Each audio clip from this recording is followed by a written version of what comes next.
Bonjour David, merci de nous accueillir dans tes locaux.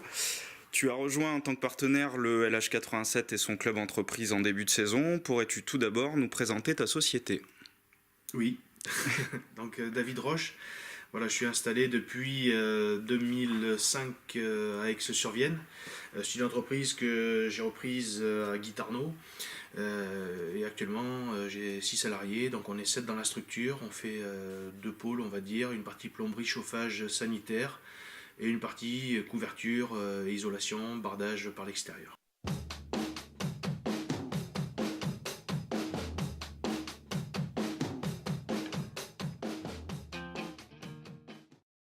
Pour dire que j'ai eu un parcours universitaire, voilà, j'ai fait une fac littéraire, donc il n'y a pas grand chose à voir avec le bâtiment.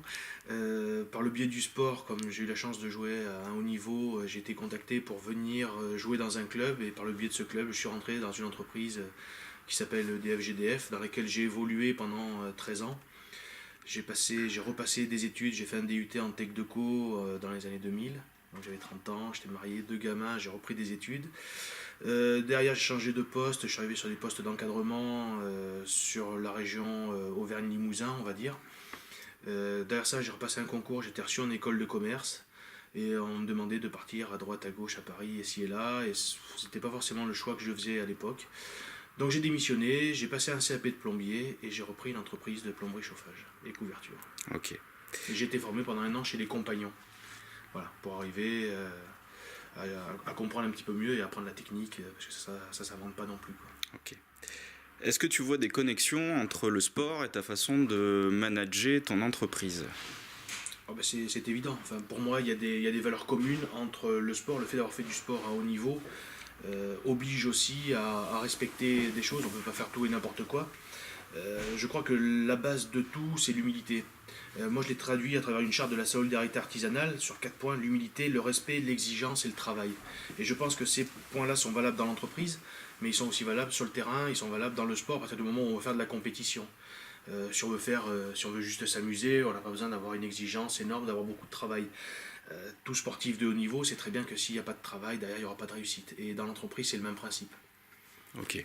Est-ce que tu retrouves ces valeurs dans ton partenariat avec le LH? C'est-à-dire que dans le partenariat avec le LH, j'y suis venu pour deux raisons essentielles. La première, évidemment, elle est sportive. On mettra dans l'ordre qu'on voudra, hein, mais elle est sportive parce que j'ai toujours en moi, même si c'était pas mon sport de prédilection, le hand, j'ai toujours au fond de moi le goût de la compétition, le goût du défi, du challenge et puis de s'y filer, quoi. À un moment donné, il faut parler français. Et avoir une entreprise à ouvrir les portes tous les matins, c'est à un moment donné avoir envie de s'y filer aussi. Donc c'est ce défi-là et ce goût du haut niveau, ce goût de la compétition qui fait que ben ouais, je suis intéressé par le LH et c'est ce que je veux retrouver sur le terrain et ce que je veux retrouver dans le comportement des joueurs lorsqu'ils rentrent sur le terrain. Ben, je dirais que c'est pour gagner. À aucun moment donné, j'ouvre la porte ici de l'entreprise le matin en me disant aujourd'hui je vais perdre. Tous les matins, je me bats pour gagner, je me lève pour gagner. Et donc je pense et j'espère que les joueurs font la même chose. Ça, c'était le premier point. Le deuxième point, c'est humain. Il est évident que lorsque je suis allé avec mon ami Stéphane Thomas l'année dernière pour la première fois voir un match du LH, j'ai trouvé chez les dirigeants un rapport humain et un dialogue sain qui me plaisait beaucoup. Et au-delà de ça, c'était l'esprit familial qu'il y a dans le club, avec les uns qui ont fait les chouquettes, les autres qui ont préparé le dessert. Et je trouve que cet aspect affectif, humain, relationnel est très important. La compétition, c'est une chose, mais l'aspect générosité, on va dire, convivialité est aussi très important. C'est ce que je recherche dans le club, à la fois de la compétition et à la fois de la convivialité, et c'est ce que j'ai trouvé au sein du LH. D'accord. Au-delà de ces aspects, au niveau de ta société, est-ce que le partenariat t'apporte, par exemple, pour avoir un nouveau marché ou de nouveaux clients, ou alors est-ce que ça te sert plus à promouvoir en interne tes salariés, tes employés? Alors, au niveau des salariés, c'est le cas, puisque ma secrétaire est une ancienne joueuse, donc elle assiste quasiment, c'est devenu une fidèle supportrice du LH, puisqu'elle a quasiment tous les matchs maintenant. Et au-delà de l'aspect interne, c'est aussi rencontrer des gens que je connais déjà, avec lesquels je travaille déjà, hein, puisqu'on a un certain nombre, on a un noyau dur, on va dire, aujourd'hui au niveau du partenariat, et on se suit depuis quelques années.